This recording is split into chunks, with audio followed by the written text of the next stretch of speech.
Dear students, हम अपने illustration number 41 पे आ चुके हैं। बेटा इलस्ट्रेशन नंबर 41 जो है आपकी बुक में, इसके ऊपर स्टार बना लो। मोस्ट इम्पोर्टेंट क्वेश्चन है, बहुत अच्छा क्वेश्चन है बेटा। देखो क्या है इसमें। Total asset to debt ratio given है 2:1। इसका मतलब total asset to debt ratio का फॉर्मूला क्या है भाई?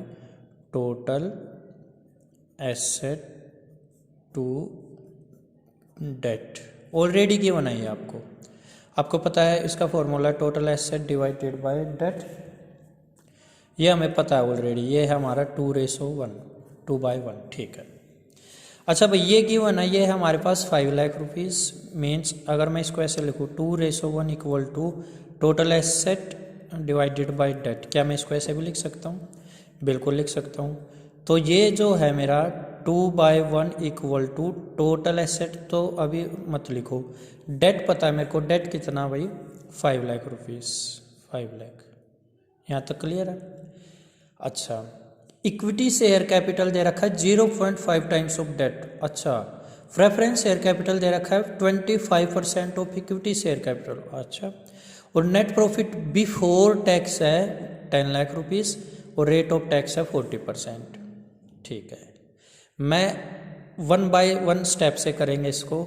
देखो भाई, हमें ये पता है कि अच्छा, इसमें कैलकुलेट क्या करना, पहले ये तो देख लो। आपको ना प्रोप्राइटरी रेशो निकालनी है बेटा। क्या निकालनी है? Proprietary ratio. Sir proprietary ratio का फॉर्मूला बताना बेटा। इक्विटी, अच्छा इक्विटी की जगह आप शेयर होल्डर्स फंड या फिर प्रोप्राइटर्स फंड भी लिख सकते हो। शेयर होल्डर फंड भी लिख सकते हो इक्विटी की जगह, और प्रोप्राइटर्स फंड भी लिख सकते हो डिवाइडेड बाय टोटल एसेट। ये फॉर्मूला होता है। तो मेरे को प्रोप्राइटरी रेशो निकालनी है, और प्रोप्राइटरी रेशो के लिए मेरे को क्या चाहिए? इक्विटी चाहिए और टोटल एसेट्स चाहिए। ठीक है भाई, क्या मैं टोटल एसेट ऐसे निकाल सकता हूँ? देखो मैंने ऐसे लिखा, मेरे को ये total asset to debt ratio given है 2:1, total asset divided by debt लिखा, तो 2/1। टोटल एसेट पता नहीं है तो निकालना ही है, और डेट पता मेरे को, ये मेरा 5 लाख।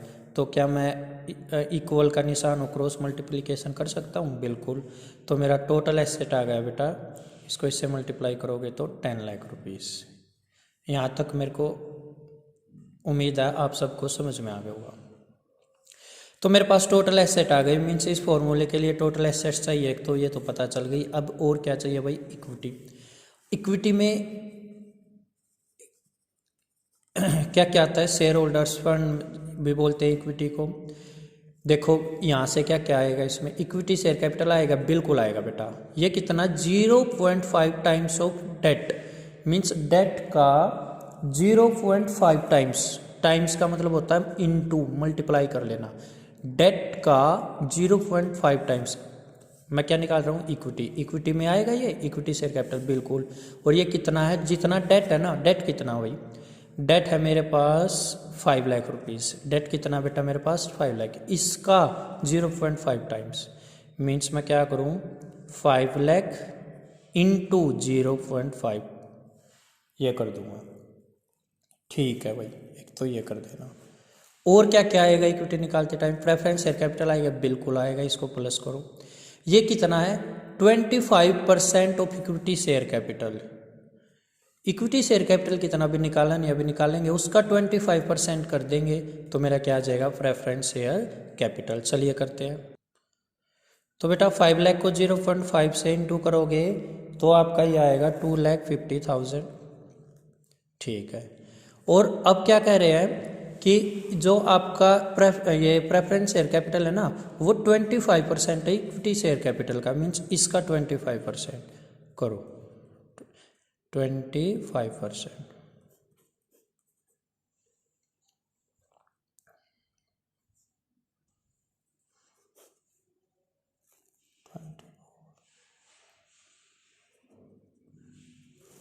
ये आ गया बेटा।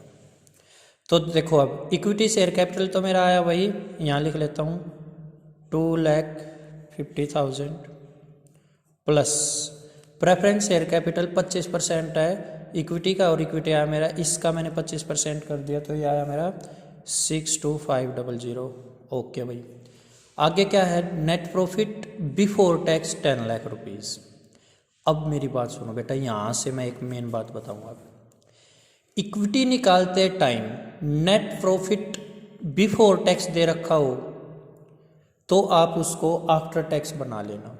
इट मीन्स अगर भी हम इक्विटी में नेट प्रॉफिट आफ्टर टैक्स लेते हैं, ये बात ध्यान से सुन लो, इक्विटी में नेट प्रॉफिट आफ्टर टैक्स लेते हैं, ये नेट प्रॉफिट बिफोर, बेटा ये पी एंड एल ही तो है, पी एंड एल का मतलब प्रॉफिट ही तो होता है और पी एंड एल इक्विटी में ऐड होता है, बट ये बिफोर टैक्स दे रखा है, हमें कौन सा चाहिए, आफ्टर टैक्स। तो रेट ऑफ टैक्स कितनी है, आफ्टर मीन बेटा माइनस करना, तो रेट ऑफ टैक्स है 40%। मेरे पास जो प्रॉफिट था वो 10 लाख रुपए का हुआ, 10 लाख रुपीज़ का हुआ, जिसमें से मैंने टैक्स दे दिया 40%। 10 लाख का 40% 4 लाख होगा, तो मेरे पास जो टैक्स देने के बाद प्रॉफिट है वो कितना बेटा, 6 लाख रुपीज़। अब बताओ ये 10 लाख लोगे या 6 लाख, बेटा 6 लाख। सर क्यों, बेटा ये net profit before tax means tax cut होने से पहले का है, और हमें कौन सा लेना है, टैक्स कट होने के बाद वाला, मीन्स माइनस करके 10 लाख का 40% निकाल दो, 4 लाख आया, तो कितना बच गया, 6 लाख, ये वाला लेना। तो यहाँ पर कितना लूँगा मैं, 6 लाख।